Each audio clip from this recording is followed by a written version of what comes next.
NU sama Muhammadiyah itu sabar. Cuman NU itu sama Muhammadiyah menurut saya itu sepasang sandal.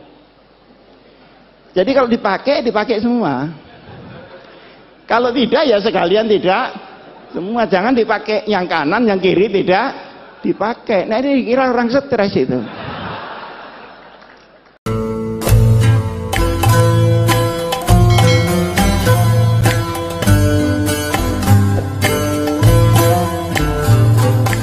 Assalamualaikum warahmatullahi wabarakatuh. Bismillah, alhamdulillah, wassalatu wassalamu ala rasulillah Muhammad ibn Abdillah. Amma ba'du. Menyimak pernyataan almarhum Kiai Haji Hashim Muzadi di atas atau pada video tadi, rasanya memang fakta bahwasanya dari banyak sisi, sosial, politik, budaya, dan khususnya secara ataupun konsep keberagamaannya Muhammadiyah dan NU itu lebih banyak persamaannya daripada perbedaannya. Nah, termasuk di bidang keagamaan yang paling fundamental. Dalam hal ini adalah persoalan konsep akidah. Antara dua ormas ini nyaris tidak ditemukan atau tidak mempunyai perbedaan yang mendasar dan substansial. Salah satu contohnya adalah cara mengimani, cara meyakini dan menyikapi ayat dan hadis mutasyabihat, yaitu nas agama yang maknanya ambigu, yang maknanya mengandung kesamaran secara zahir. Secara zahir ya teks itu mengandung kesamaran dalam pikiran.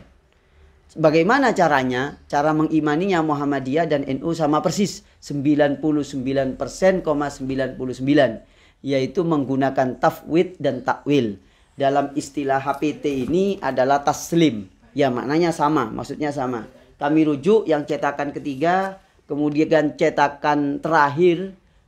Ini cetakan satu, maaf, ini cetakan satu. Kemudian yang ini cetakan 3, yang ini cetakan terakhir ke-54, yaitu cetakan tahun 2021.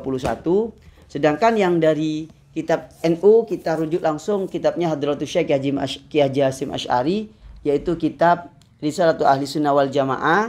Kemudian kitab yang dikutip oleh HPT, ini dan dikutip oleh Kiai Haji Hasyim Asy'ari, yaitu kitab Al-Farqu Bainal Firaq, dan ditambah dengan kitab Daf'u Syubahit Tashbih, dan kitab Aqidatus Salaf, dan kitab Al-Itqan fi Ulumil Quran, dan kitab At-Tafsir Al-Munir karyanya Asy-Syaikh Wahbah Zuhaili. Nah, untuk kita bisa lebih mengetahui, untuk bisa lebih dalam mengetahui persamaannya tentang ayat mutasyabihat dan hadis mutasyabihat yang dipahami oleh NU dan Muhammadiyah, kita ambil contoh satu dulu, yaitu dari ayat Al-Quran surat Az-Zariyat ayat 47.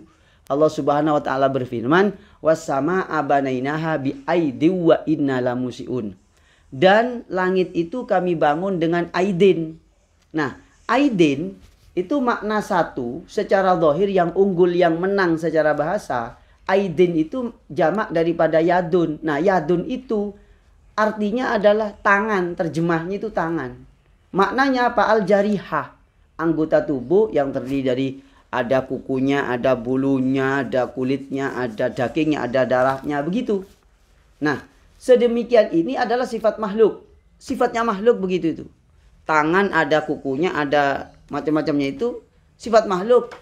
Nah, ini tidak sesuai dan bertentangan dengan surat Al-Ikhlas ayat yang keempat, yaitu walam yakul lahu kufuwan ahad.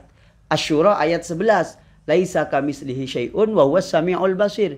Tidak ada sesuatu apapun yang menyerupai Allah, dan Allah tidak menyerupai apapun di dunia ini dan di alam ini. Maka dari itulah caranya ditafwid atau ditaslim dalam istilah HPT. Dalam istilah kitabnya Kiai Hasyim Asy'ari dan kitab-kitab yang dirujuk oleh kalangan pesantren Nahdlatul Ulama, yaitu tafwid. Seperti di dalam kitab Al-Itqan fi Ulumil Quran.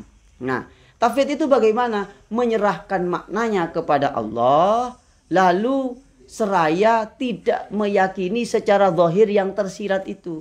Bahwa yang tersirat itu bukanlah yang dikehendaki oleh Allah. Kenapa? Karena laisa kamitslihi syai'un wa huwas samiul basir. Tidak ada sesuatu apapun yang menyerupai Allah. Atau yang kedua yang digunakan oleh HPT ini, yang digunakan oleh HPT dan yang digunakan oleh Hadratus Syekh Hasyim Asy'ari dan kitab-kitab NU, kitab-kitab NU, yaitu menggunakan takwil. Nah, takwil itu yaitu maksudnya adalah mengartikan ayat tersebut dengan arti yang kedua, dengan maksud yang kedua dari teks. Nah, dalam hal ini yadun itu makna yang pertama anggota tubuh, tapi makna yang kedua yang marjuh, tapi dalam hal ini menang secara syariat, ya dalam istilahnya Ibnul Jauzi ataupun dalam kitab usul fikihnya Wahbah Az-Zuhaili, bahwasanya arti yang kedua itu yadun adalah kekuatan. Sehingga wassama abanaina bi aidi wa innala musiun. Langit itu kami bangun dengan kekuatan dan kekuasaan kami, kekuasaan Allah Subhanahu wa taala. Dengan demikian, ayat ini tidak mempersonifikasi Tuhan. Seperti itu. Pemaknaannya itu tidak mempersonifikasi Tuhan, tidak menimbulkan tajsim. Dan itu sesuai dengan ulama salaf sejak zaman sahabat, tabi'in, tabi'in, abad ke-1, ke-2, ke-3, bahkan ke-4 Hijriah. Itu dua metode ini. Tidak ada metode yang ketiga, yaitu tajsim. Baik NU ataupun Muhammadiyah. Dan menurut kesimpulan sementara, itu sama-sama menggunakan metodenya Al-Asy'ari. Kenapa kok begitu? Sebelum ada HPT, HPT ini lahir tahun 60-an. Kemudian yang ini juga begitu. Sudah ada metode tafwid dan takwil. Jadi NU dan Muhammadiyah sama-sama bermadhab Al-Asy'ari. Dalam hal akidah, mengimani dan menyikapi ayat mutasyabihat, hadis mutasyabihat. Untuk lebih detailnya dan lebih lengkapnya, ikuti channel kami terus secara berseri. Insya Allah akan kami bahas persamaan keberagaman NU dan Muhammadiyah dan mungkin sedikit perbedaan-perbedaannya agar menambah wawasan kita tentang keberagamaan yang ada di Indonesia ini. Sekian, terima kasih. Assalamualaikum warahmatullahi wabarakatuh. Sallallahu ala Muhammad. Sallallahu ala